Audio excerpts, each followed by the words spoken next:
Hey guys, just about wrapping this thing up here except for the decals and whatever else I want to put. I'm still going to do the retracts. I'm not going to do that tonight. My back's killing me, so I'll probably do these tomorrow.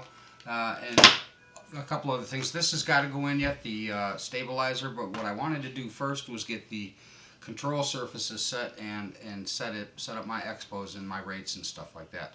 Basically, right now as a start, I'm going to be using 55% throws on the ailerons with about 30% expo. The elevators, I'm going with what did I do? I think I did 65 or no, I did 70% on the elevator. These are low rates, okay? 70% on the elevator with 35% expo rudder. I think I did. I dialed it down for the steering, and I went at like 55 or 60% on the rudder with a 37% expo. It helps to keep the plane a little bit straighter, especially these jobs here. So that's just a few tips here for you. The high rates I went from the like on the ailerons from 55 I went to 70, and then I've got 3 stages on the radio, so I'm allowed to go from 70 to 80 or 90, whatever after that. I usually fly on pretty much one mode at low rates, or if I don't have quite enough on it, then I can click down a notch, and I'm usually just about where I need to be. So that's pretty much it in a nutshell, guys. I've got it all powered up. I'm going to give you an idea here. Again, you get to hear it, but I'm going to show you where the throws are at and what it kind of looks like for some of you that might want to see just about where this should be pretty comfortable to fly at from the start. But I haven't decided what decals I'm going to put on this thing as yet. So here's an idea what the elevator, what I'm using. These are my settings, or what I'm going to start with, I believe. I haven't gotten the, I believe I've got them pretty well dialed in as far as level and stuff and set straight across, and I use a ruler across the bottom to make sure I've got flat surfaces top and bottom. And that tells me that I've got a flat surface there and that it's in a neutral position. But here's what I've got for low rates on the elevator.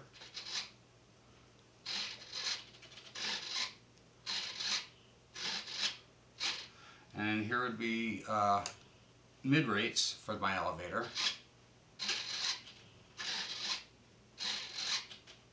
And then here would be the high rates.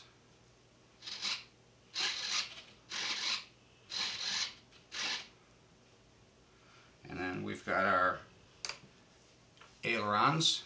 Okay, this is low rates. Like I said, about 55% and 30% expo on the elevators here. And this would be mid rates for the elevators. I jump up about 10 points usually. Okay, and then high rates on the elevators, or ailerons I mean. Jump up another 8 points. I'm about 80% throws here. Still sticking with the 30% expos. It feels pretty comfortable. And the elevator, I've got enough, just a few points more expo in there so you get that scale takeoff. It doesn't just go right up in the air, guys. You know how some of these kind of like to do that. And look at, oh, it's wagging its tail at you guys. So that's my rudder, by the way, guys. That's low rates, I'm sorry, that's high rates. That's low rates on the rudder. Now that translates directly to your steering up front too. So if you don't have a whole hell of a lot of go, you know, with that steering, and you dial in some expos, you're going to be able to keep this plane pretty straight going down the runway. All right, so you want to hear it, I suppose. And the next step I'm going to do is probably I'm going to install the Hobby Eagle A3L stabilizer gyro. It's got the course lock, which really comes in handy too when you get a good attitude on a landing, and then you just click it into course lock and you guide it down with the throttle, and it just holds that position. It's really great for the hovered landings. I'm still mastering that, as you can tell by the other 5 crashes of these. But we're going to be a lot better this year, I know we are, because we finally learned how to use expos and rates and stuff. I didn't realize I've been flying at like, well, anyway, you know how that goes. But the whole, you know, I just grab the radio and fly it, right? Oh, okay, well, nobody taught me. Incidentally, by the way, anybody hadn't figured out what this stupid little thing is in here. I did take a look at it a little closer. It's just the stuff put down in there for your battery tray. They didn't glue one of those ends. It's just hard. It's just the wood down there. So you put this down there and it keeps your battery from sliding. So this is going to go in, guys. I wanted to make sure I had all my rates and stuff dialed in, and I was happy with these control surfaces, because once you put this in, it always looks like they're going crazy. I mean, you get full throws on the servos, and it looks like it disregards what your radios, you know, set up a program for. Not really the case. It remembers your settings, and it won't overdo it while you're in flight. But it does increase those throws in case it needs it. If you get a hard knock up there, a crosswind, something like that, and it really violently moves your plane. Well, if you've only got, you know, just this much throws in there, that's all you're going to get on your radio. Well, the plane has the capability of giving a full throw then that way. See, and that's another thing these things are great for. So it is a little co-pilot next to you and kind of helping you out with the windies and you know, winds and the bumps and stuff. What else did I do here?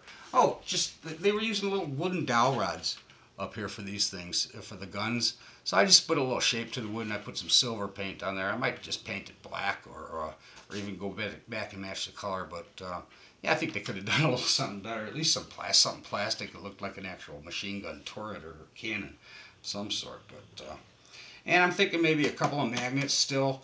I might just put a couple in underneath the canopy. Where they've got how they've got this thing set up, to tell you the truth, it doesn't look like there's really spaces, too much room for magnet and stuff like that without doing any damage. The walls are a little on the thin side here, but you've got plenty of room back on the back side here and on both sides, and I could lay a magnet or two on each side here, and just when I drop it in, there'll be little magnets or little metal strips down there. So that when I do drop it in, it will go and seat down in there. And if this latch gets messed up somehow or tripped somehow, you're not going to lose your canopy.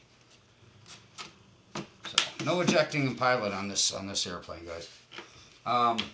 David out there, thanks for the heads ups and stuff like that in the comments. I watched your video. I was happy with that. I liked your flight on the.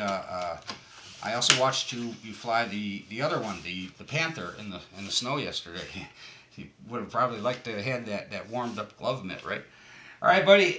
We will get together here and try to make some kind of a comparison. But here's the sound of mine, so you get to listen. And cheers, bud. Make sure we don't have something stuck in there.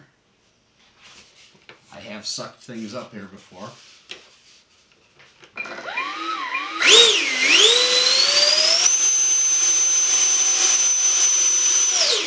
Wow, that thing's really pushing me.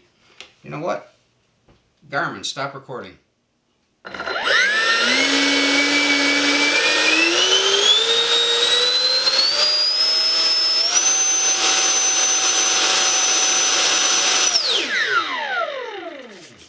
Okay, I didn't get to see what that read to, but I'll try it again later, but maybe you guys did, or maybe I'll see it on the video. But yeah, she's a sweet plane, guys, and I think we may have a lot of fun with this one. I love the nose cone, the plastic nose piece, totally cool. It was so... Dave was ringing so many bells when I was watching his video. He commented about the other F-16 fighting Falcon. And yeah, these pitot tubes were always notorious. And a foam nose, it just, you turn around and knock the thing off 20 times before you get it to the field. But there's, you know, taking off the cone, you know, the whole thing removes. Even the pitot tube will slide out if you want to. So that's kind of cool. I like that. Maybe get some lights on this thing, guys, because the EDF jet lights that I back there I was going to do, I can't because it's it only goes up to 4S. So unless I want to put a step down voltage regulator in here too, then, you know, otherwise, but that's too much. So let's just keep it simple. Probably get a decent set of lights for it, just for you know, visual seeing it and stuff like that. But I'll put the metal gear on there, the stabilizer in there, and I think I'm going to be happy with the sound. Don't think it needs a sound system in it, to tell you the truth. It sounds pretty cool, especially right here next to it. All right, guys, thanks for watching, and we will catch you soon here, when I put the retracts and stuff like that on it, you can get to see that. But for the most part, it's done. When you do see that, I'll probably have put the decals and stuff on there. You don't need to see me put the decals on. That's kind of a personal touch. You guys know how to do that. So, thanks. You guys have a wonderful weekend and a happy, safe New Year coming up, guys. All right, this is Skip signing out from Skip Built RC and the Crash Test Boys. We'll see you guys soon.